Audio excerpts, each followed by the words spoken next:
तुम्ही काय सांगाल दादांबद्दल, वहिनींबद्दल?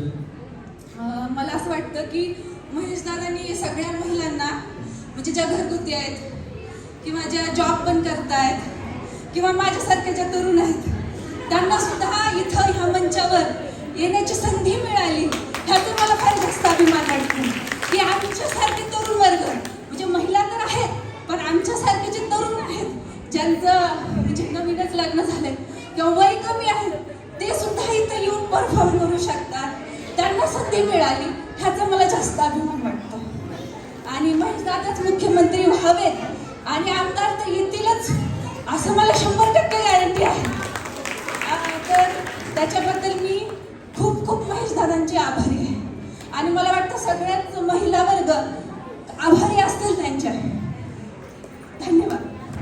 विचारला बोलताही नाही, पण पटापटा बोलण्याच्या काय काय बोलून गेली मुख्यमंत्री.